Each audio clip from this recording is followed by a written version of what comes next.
दोस्तों, जब से हमारे देश में जो इलेक्टोरल बॉन्ड है, चुनावी चंदा है, जिसे अब ई बॉन्ड कहते हैं, बैन हुआ सुप्रीम कोर्ट के आदेश के बाद, तब से चर्चा ये होने लगी कि आखिर ये जो चंदा का पैसा है वो क्या लुटाया जाता था या फिर किसी पार्टी के द्वारा खा लिया जाता था। अब इस पर बात हुई, सुप्रीम कोर्ट ने इसे रद्द कर दिया कि आप इलेक्टोरल बॉन्ड के जरिए चंदा नहीं ले सकते। चंदा जो आप लेते हैं उसको पब्लिक करना पड़ेगा कि कहाँ कहाँ से आपको चंदा मिली है। लेकिन अब सुप्रीम कोर्ट में अचानक से एक मामला पहुंचा और ये मामला था कि जो देश की राजनीति में कि कौन खा रहा है करोड़ों रुपए का जो चंदा है। ऐसे में ये भी खुलासा हुआ कि चुनाव में नहीं उतरते हैं हजारों राजनीतिक दल, फिर भी ये जो फंडिंग लेते हैं, मतलब कुछ ऐसे भी दल हैं जो चुनाव में नहीं उतरते हैं और कुछ राज्यों में हो, देश में हो, बावजूद ये फंड लेते हैं। तो फिर ये पैसा जाता कहाँ है, कौन खा जाता है ये पैसा? तो अगर ये सवाल आपके भी मन में हो तो आपके लिए ये खबर ज़रूरी है। और इसी को समझने के लिए जो सुप्रीम कोर्ट में है, सुप्रीम कोर्ट के सामने एक पीआईएल दाखिल की गई थी और इस पीआईएल में एक बड़ा खुलासा जो सामने आया है, उसमें कहा गया है कि जो राजनीतिक दल चुनाव नहीं लड़ते उन्हें भी करोड़ों रुपए का चंदा मिलता है। और ये कहा गया कि कहाँ जाता है चंदा, तो ये इसके जानकारी में याचिकाकर्ता के जो वकील थे अश्वनी उपाध्याय, उन्होंने कोर्ट को ये बताया कि भारत में करीब 3300 राजनीतिक दल हैं जो रजिस्टर्ड हैं, लेकिन सिर्फ उसमें से 300 दल ही है जो चुनाव लड़ते हैं, बाकी दल नहीं लड़ते। तो बाकी दल जो हैं संदिग्ध पैसों के लेन देन और ब्लैक मनी को वाइट मनी करने का जरिया ये बने हुए हैं। ये चुनाव नहीं लड़ते, 3300 रजिस्टर्ड हैं, 300 ही चुनाव लड़ते हैं। तो जो ये अब 3,000 जो पार्टियां बचती है वो क्या करती है, तो फंड लेती है, ब्लैक मनी को वाइट मनी करती है। ये भी दावा किया गया है कि ऐसे दलों को चंदा देने वालों को इनकम टैक्स विभाग से राहत भी मिल जाती है और यही वजह है कि ये असल चुनावी भागीदार से दूर रहते हुए भी कई पार्टियों का खजाना भरता रहता है। यहाँ पर ये सबसे बड़ा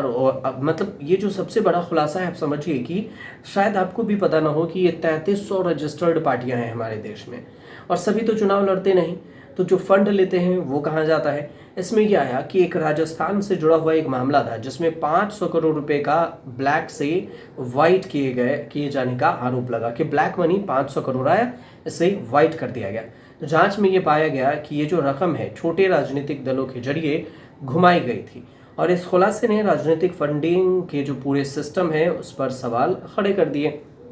दूसरी बात ये भी आई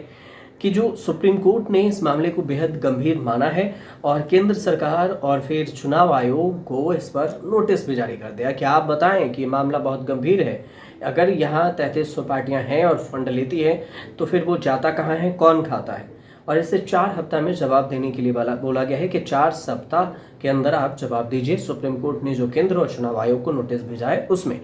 अदालत ने ये पूछा है कि आखिरकार ऐसे दलों को क्यों बख्शा जाए और जनता के भरोसे का गलत इस्तेमाल ये कर रहे हैं। ये भी कहा गया है कि ये भी पूछा है कि शुरुआती रिपोर्ट में बताया गया कि कम से कम 6 राजनीतिक पार्टियां हैं जो जल्द ही जांच के दायरे में आ सकती है। एक्सपर्ट ये भी कहते हैं कि सुप्रीम कोर्ट का ये जो कदम है चुनावी व्यवस्था में ट्रांसपेरेंसी लाने की दिशा में बेहद ही अहम है और यदि ये मामला कड़ी कार्रवाई होती है तो राजनीतिक दलों की जो फंडिंग है उसके भविष्य से जुड़ा हुआ और भविष्य पर भी सवाल उठेगा कि आखिर ये जो पैसा है, ये पैसा लेते हैं तो फिर ये पैसा जाता कहाँ है और इतने पैसा का ये करते कहाँ हैं। और इसी पर ये सवाल जवाब कोर्ट ने पूछा और चुनाव आयोग और केंद्र सरकार को नोटिस भेज दिया है।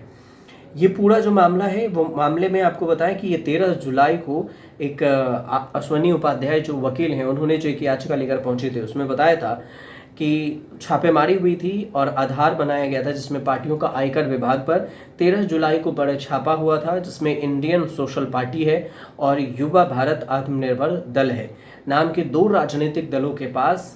500 करोड़ रुपए का ब्लैक मनी मिला था। और उसी तरह 12 अगस्त को भी एक और फर्जी राजनीतिक पार्टियां हैं जैसे नेशनल सर्व समाज पार्टी का पता चला जिसमें 271 करोड़ रुपए की राशि मिली थी और ये जो पार्टियां हैं हवाला के जरिए नकदी में दान लेती थी और उसके बाद 20% कमीशन लेती थी और इसका चेक काट कर दान जो डोनर्स हैं उसे पैसा लौटा देती थी।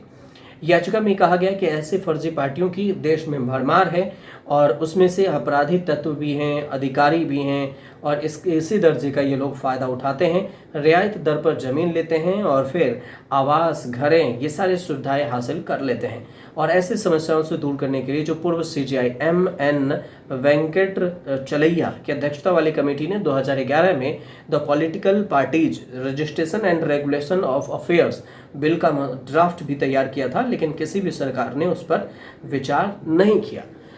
और उसके बाद ये पेंडिंग ही रह गए। अब एक बार फिर से ये सुप्रीम कोर्ट में पहुंचा है, तो फिर इस बार नोटिस जारी कर दिया गया है कि कोर्ट और चुनाव आयोग इस पर जवाब दे। कुछ अपडेट आएगा तो हम आपको जरूर बताएंगे, लेकिन ये एक मुद्दा तो है सबसे बड़ा। आप इस पर क्या सोच रहे हैं? आपके पास कोई जानकारी हो तो आप हमें कमेंट जरूर कीजिए और हमारे चैनल से जुड़िए, सब्सक्राइब जरूर कर लीजिए।